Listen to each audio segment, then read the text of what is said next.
जंग में BISP programme में रजिस्टर्ड खवातीन को रकम की फराहमी का सिलसिला दोबारा से शुरू हो गया। पहले दिन ही खवातीन रकम के हसूल के लिए फ्रेंचाइज पहुंच गईं।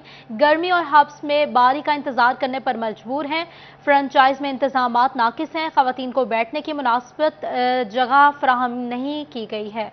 आपको बता रहे हैं, जंग में बीआईएसपी प्रोग्राम में रजिस्टर्ड खवातीन को रकम की फराहमी का सिलसिला दोबारा से शुरू हो गया है। पहले दिन ही खवातीन रकम के हसूल के लिए फ्रेंचाइज पहुंच गई हैं। गर्मी और हब्स में बारी का इंतजार करने पर मजबूर हैं। फ्रेंचाइज में इंतजामात नाकिस हैं। खवातीन को बैठने की मुनासिब जगह तक फराहम नहीं की गई है। इसी हवाले से बात करने के लिए हमारे साथ मौजूद हैं वसीम अजीज। वसीम, बताइएगा।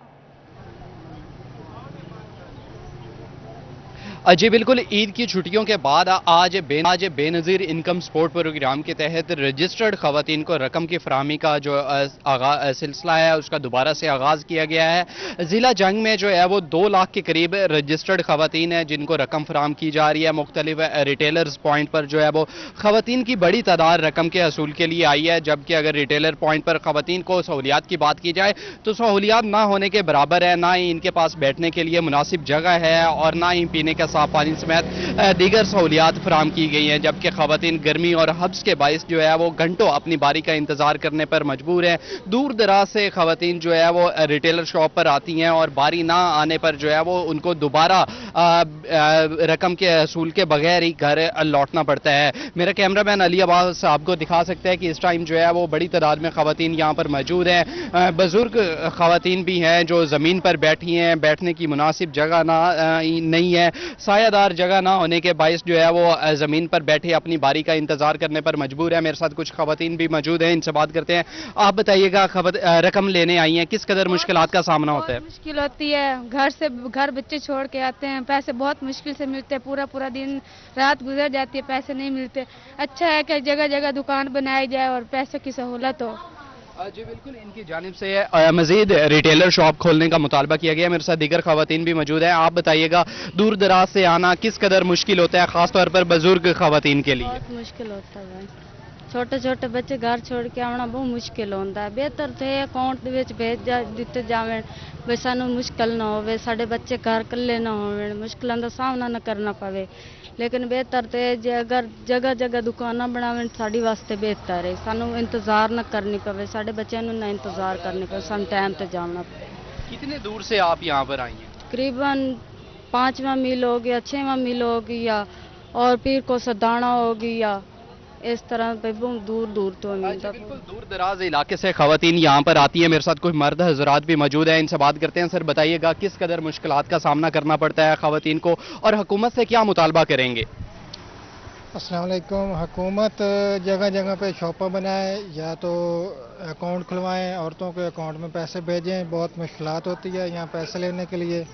हम भी तकरीबन यहाँ पे 5 किलोमीटर दूर से आए हुए हैं, तो सुबह के आए हुए हैं भूखे तैसे। अंदर भाई भी मेरी का ऑपरेशन हुआ है, वो भी यानी कि बहुत मुश्किल में है, तो हम भी बहुत मुश्किल में पैसे मिलते हैं। जी बिल्कुल, इनकी जानिब से जो है वो हुकूमत से दरख्वास्त की गई है कि मज़ीद रिटेलर शॉप बनाई जाएं ताकि दूर दराज से आने वाली खवातीन को परेशानी का सामना ना करना पड़े। ताहम रिटेलर शॉप पर जो इंतजामात हैं उनको बेहतर बनाने के लिए भी इकदाम किए जाएँ। खवातीन के लिए बैठने की मुनासिब जगह समेत दीगर सहूलियात जो है वो फराम की जाएँ ताकि उनको किसी भी परेशानी का सामना ना करना पड़े और बेनज़ीर इनकम सपोर्ट प्रोग्राम के तहत जो रकम है उसकी फराहमी का सिलसिला जो है वो आसान हो सके। जी बहुत शुक्रिया वसीम, अपडेट करने के लिए। दूसरी जानिब IMF से कामयाब मुआहिदे के समरात आने लगे हैं। सराफा मार्केट में फी तोला सोना 5,000 रुपये सस्ता हो गया है। 1 तोला सोने की कीमत 1,97,000 रुपये हो गई है। 10 ग्राम सोना 4,313 रुपये सस्ता 1,67,869 रुपये का हो गया है। आपको बता रहे हैं, IMF से मुआहिदे के समरात आने लगे हैं। सराफा मार्केट में फी तोला सोना 5,000 रुपये सस्ता हो गया। 1 तोला सोने की कीमत 1,97,000 रुपये हो गई। 10 ग्राम सोना 4,313 रुपये सस्ता हो गया, 1,68,869 रुपये का हो गया है।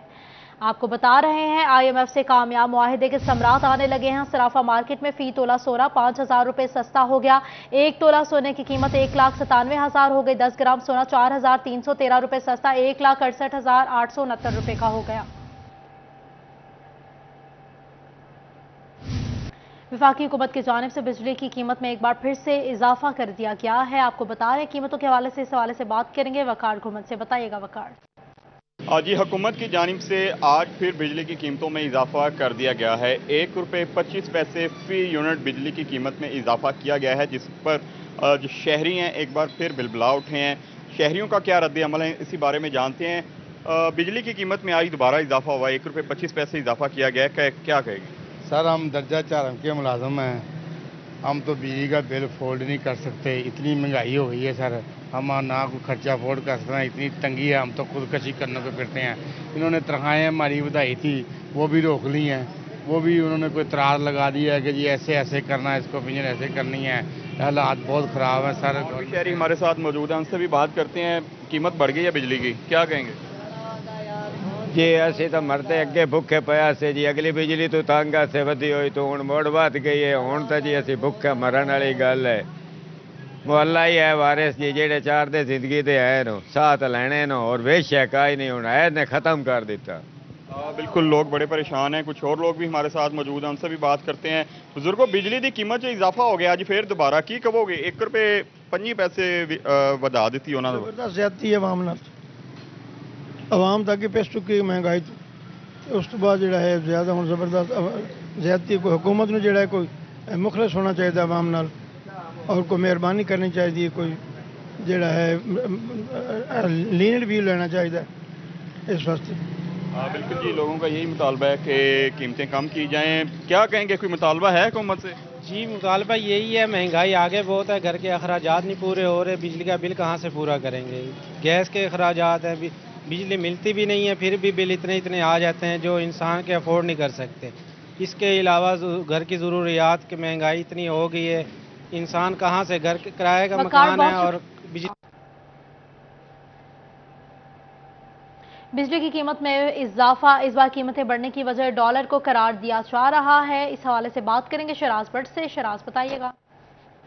बिजली दोबारा से महंगी होने की इतलात जो मौसूल हो रही हैं, इसके हवाले से Faisalabad chamber of commerce industry से हमारे साथ सीनियर नायब सदर डॉक्टर सजाद अरशद मौजूद हैं। उनसे गुफ्तगू करते हैं और जानते हैं कि वो बिजली महंगी होने के हवाले से क्या कहना चाहेंगे। कारोबारी ज़िंदगी किस हद तक मुतासर होगी, आम सारिफ के ऊपर कितना बोझ पड़ेगा और इसके कॉन्सिक्वेंसेस जो हैं वो क्या होंगे। डॉक्टर साहब बताइएगा, क्या कहेंगे? बिजली अगर महंगी हो गई, काबीना ने इजलास में फैसला कर लिया कि बिजली महंगी वाकई में हकीकी तौर पर करने और 3.5-4 रुपये पर यूनिट बिजली महंगी हुई, तो सारिफ कहाँ जाएंगे? बहुत शुक्रिया। जो सारफ हैं उनका तो अल्लाह ही हाफिज़ है। जो सूरत हाल बन गई शराज, इस वक्त सूरत हाल ये है कि जो इंटरनेशनल क्वेरीज भी हो रही हैं, वो क्वेरीज में भी वो पाकिस्तान का रेट देखते हैं, तो उस रेट में पॉसिबल नहीं है, पाकिस्तान की फिजिबिलिटी नहीं बन रही आगे एक्सपोर्ट की। जो पाकिस्तान के लिए तो पहले ही बहुत मुश्किल है, बिजली का रेट बहुत ज़्यादा है। अगर ये मज़ीद और इंक्रीज़ कर देंगे, जो लोगों को अपनी आर्डर्स जो हैं उन्हें भुगताना मुश्किल हो जाएगा।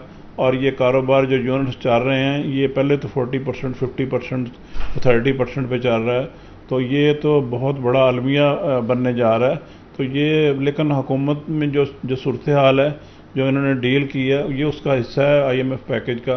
तो इट इज़ ए डायलेमा और दोनों तरफ से मुश्किल है।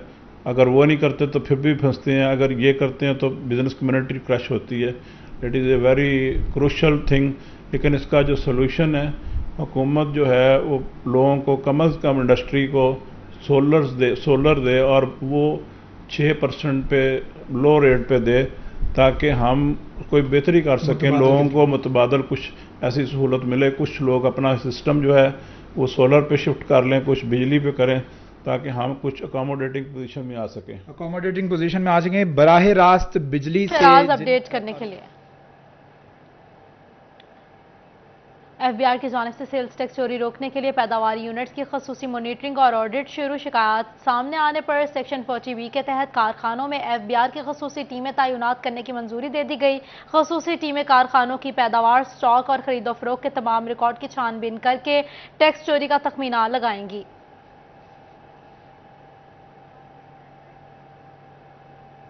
आपको बताएंगे कि झंग में रेवेन्यू के 3000 से ज्यादा केसेस फाइलों में दब गए हैं। इस हवाले से बात करने के लिए मौजूद है मोहम्मद रमजान मिर्जा। बताइएगा। जी बिल्कुल 3000 से ज़ायद जो रेवेन्यू केसेस पेंडिंग हैं और ये पिछले कई सालों से जो है ये अदालतों के अंदर हैं, जिसके बाद जो है वो हल नहीं किए जा सके। इस मसले के हल के लिए जो है वो ना सिर्फ ज़िला इंतज़ामिया, डिप्टी कमिश्नर और जो रेवेन्यू का अमला है मुस्तैद है, बल्कि इस हवाले से एक जामे मनसूबाबंदी जो है वो की जा रही है और ये हिदायत हैं कि रेवेन्यू केसेस को जो है वो बर वक्त निपटाया जाए। हमारे साथ उससे डिप्टी कमिश्नर झंग मौजूद है, उस बात भी करते हैं। सर बताइएगा क्या प्लानिंग की जा रही है ताकि रेवेन्यू केसेस जो हैं वो मौसर और जो है वो बेहतर अंदाज में निपटाया जा सके? देखिए, सर्विस डिलीवरी के हवाले से हमारा बड़ा बेहतरीन प्रोजेक्ट है अदालत अब मौका पर। मतलब हम दफ्तरों में बैठ के अदालतें ना लगाएं, वी आर रेवेन्यू कोर्ट्स। हम लोग जिस ज़मीन की तकसीम होनी है, सारे स्टेक होल्डर्स उस ज़मीन पे खड़े हो जाएं और वहीं पे बहस हो, और वहीं पे बहस होने के बाद जो है अलिफ बे और बाद में जो जुदाई जिसे नक्शा जीम कहते हैं वो वहाँ बना दिए जाएं और वहीं पे उसी दिन फैसला हो जाए। तो ये पायलट प्रोजेक्ट हमने अल्हम्दुलिल्लाह स्टार्ट किया और 100 से ज़्यादा केसेस इस पर डिसाइड हो चुके हैं ताकि हम इसके जो आने वाले चैलेंजेस उसको देख सकें। अब हमने चैलेंजेस देख चुके हैं और जो है अब आज ट्यूसडे है और आप देखेंगे इंशाल्लाह थर्सडे से पूरी कैंपेन स्टार्ट होने जा रही है।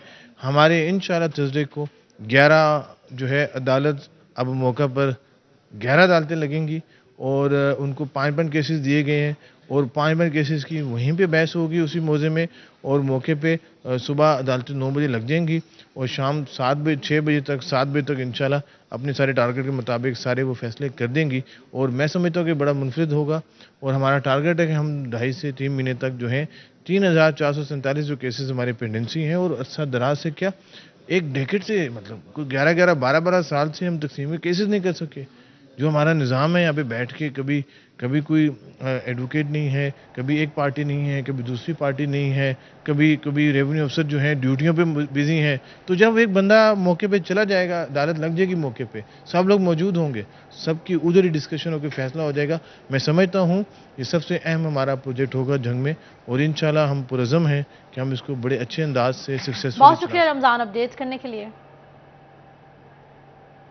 हाँ, इलामा इकबाल ओपन यूनिवर्सिटी ने सेमेस्टर ख़िज़ा 2023 में दाखिलों का शेड्यूल जारी कर दिया है। पहले मरहले में मैट्रिक, दरसे निज़ामी, FA, ICOM और सर्टिफिकेट कोर्सेज शामिल हैं। उम्मीदवार 15 जुलाई से ऑनलाइन दाखिले भिजवा सकेंगे। दूसरे मरहले में BS, MBA, MPhil और PhD प्रोग्राम्स के दाखिले 1 सितंबर से शुरू होंगे।